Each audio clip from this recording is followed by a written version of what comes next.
हाँ बेटा, इसके पहले हमने आपको बताया ए थिंग ऑफ ब्यूटी का सेंट्रल आइडिया, उसमें आपने देखा, आपको पूरी बात समझ आई होगी बेटा। अब हम इस एपिसोड में आपको बताने जा रहे हैं कि a thing of beauty by John Keats ना बेटा में कौन कौन से स्टैंजा कंप्रहेंशन के लिए इम्पोर्टेंट है, यह बताने जा रहा बेटा। और उसमें कौन कौन से प्रश्न आएंगे और उसका जवाब आप कैसे लिखोगे, यह बताने जा रहा बेटा। देखिए बेटा, ए थिंग ऑफ ब्यूटी का पहले स्टैंजा गच्चा बेटा मोस्ट इंपॉर्टेंट, 100% आपके बोर्ड पर एग्जाम पूछा जाएगा, पक्का बता दिया, नो डाउट।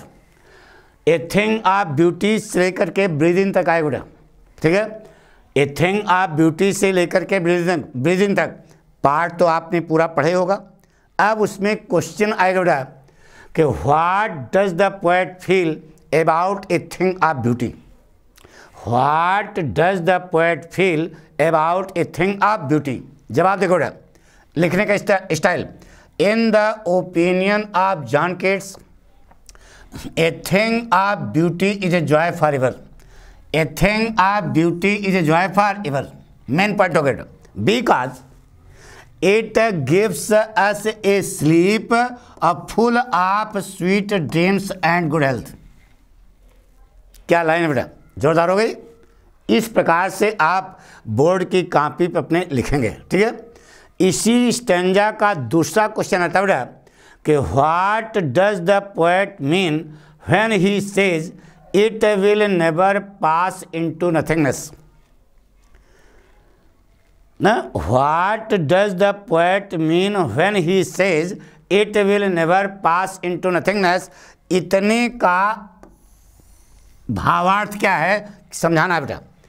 तो देखो बेटा, द मीनिंग लिखने की स्टाइल देखो बेटा, the meaning of the phrase pass into nothingness is that the, यहाँ जवाब शुरू हुआ, the loveliness of beautiful things always increases because it is a source of joy, pleasure and delight। जवाब हो गया। तो इस प्रकार से जब आप जवाब लिखोगे तो निश्चित है कि आपकी बोर्ड परीक्षा में अच्छे नंबर मिलेंगे बेटा, ठीक है। इसका तीसरा क्वेश्चन देखो बेटा, कैसे तीसरा क्वेश्चन उसी संख्या का बेटा कि point out the figure of speech in the statement A thing of beauty is a joy for ever. तो आप आंसर लिखेंगे, ऐसे फ्रेज लिखेंगे बेटा, देखिए चौकोर बना हुआ ना, तो फ्रेज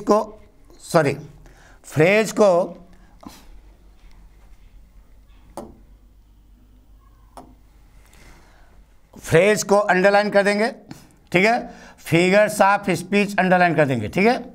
अब फ्रेज के नीचे, फ्रेज में शब्द समूह, ए thing of beauty is a joy for ever लिख दिया, और इधर फिगर्स ऑफ स्पीच क्या लगा दिया फटाफट। आपको इस प्रकार से कॉपी जांचने पर आपको 6 में 6 नंबर मिलेंगे बेटा, पक्का। इतने में आपको 6 नंबर मिल गया बेटा, पक्का। अरे 2-2 नंबर के हैं, 3 क्वेश्चन हुआ, चलें आगे, गुड। अगला स्टैंजा आपका है बेटा उसी पार्ट से, अगला स्टैंजा देखिए, ये आ गया, ठीक है। हाँ, अब ये आ गया बेटा, देयर फोर्स लेकर के सर्चिंग तक मोस्ट इंपॉर्टेंट है बेटा। इसमें भी 3 क्वेश्चन आते हैं 2-2 नंबर के कंप्रेशन में, पूरे पाठ को समझ करके उसका अर्थ लेना बेटा। देखिए क्या पहला क्वेश्चन है बेटा कि व्हाई आर वी डिस्पोंडेंट, हम निराश क्यों होते हैं, उदास क्यों होते हैं, ये लिखा बेटा। तो देखिए एक स्टाइल देखो, पहला question according to John Keats, देखो बेटा, our life is full of sorrow sadness and grief, our life is full of sorrow sadness and grief because of the lack of, because of the, देखो रे, because of the lack of morality, nobility, honesty and honesty, इनकी कमी के कारण दुख ही दुख है।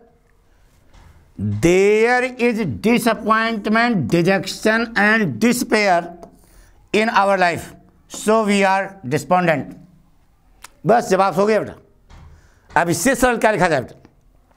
अगला क्वेश्चन है बेटा, what removes the pall from our dark spirits? हमारी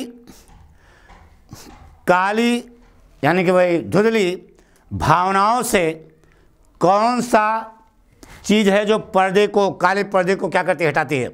तो देखो बेटा, जब कोई चीज़ हम देखते हैं सुंदर चीज़, तो हमारे दिल में जो दुख होता है वह दुख का पर्दा जो है क्या हो जाता है, दूर हो जाता है।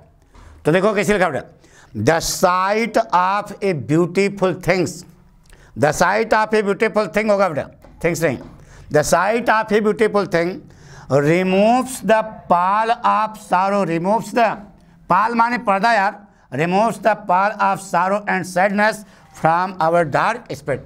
बिल्कुल सही बेटा।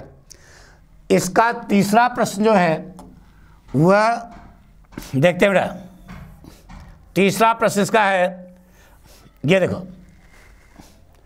What are we doing every day?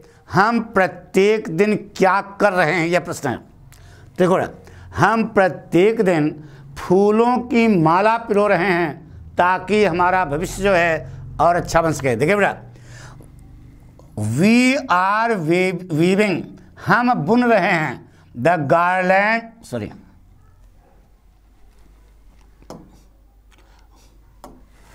क्या लिखा बेटा, we are weaving the garland of beautiful things to make our future better. अपने भविष्य को अच्छा बनाने के लिए हम प्रत्येक दिन फूलों की, सुंदर वस्तुओं की माला बुन रहे हैं। तो इस प्रकार से आपकी बोर्ड परीक्षा में आएगा जवाब, तुरंत जो है आपको 6 में 6 नंबर मिलेगा बेटा। ठीक है, अब अगला स्टेंजा देखिए बेटा,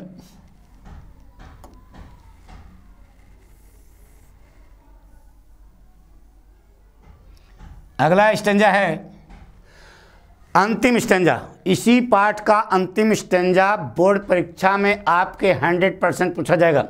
पहला और अंतिम ज़्यादा खतरनाक है, आपकी बोर्ड परीक्षा में आएगा ही। ए थिंग ऑफ ब्यूटी के लिए इसमें कोई संदेह नहीं। पहले हम साफ साफ आपको बता रहे हैं, जो पाठक बताएं उस पर विश्वास रखना। जब पेपर हो जाए पन्ना मिलाना देखना जो पाठक बता रहे हैं आता है कि नहीं। लिखा बेटा, and such to dash dash लेकर के ब्रिंक तक। ठीक है, इसका पहला क्वेश्चन है बेटा, explain the grandeur of the dooms. The grandeur of the dooms की व्याख्या कीजिए।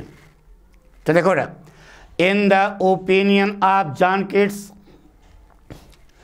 इन the opinion of John Keats, ये तो लिखना पड़ेगा ना, in the opinion of John Keats the grandeur of the dooms का मतलब है, means glories and magnificence of those people who are dead for noble causes. जो महान कार्यों के लिए मर गए हैं उनके लिए, उनके यश और महानता के लिए यह शब्द इस्तेमाल किया गया। दूसरा क्वेश्चन है कि what does the poet mean by the mighty dead. Mighty dead का मतलब क्या है ये बता रहे। देखो क्या लिखा, the poet means by the mighty dead for powerful and grand people. ठीक है, तो ये बहुत सरल सा बेटा, बहुत छोटे में आपको हम जवाब दे रहे हैं ना बेटा। पक्का है कि आपके समझ में आ रहा बेटा। इसका एक तीसरा क्वेश्चन ये भी बेटा,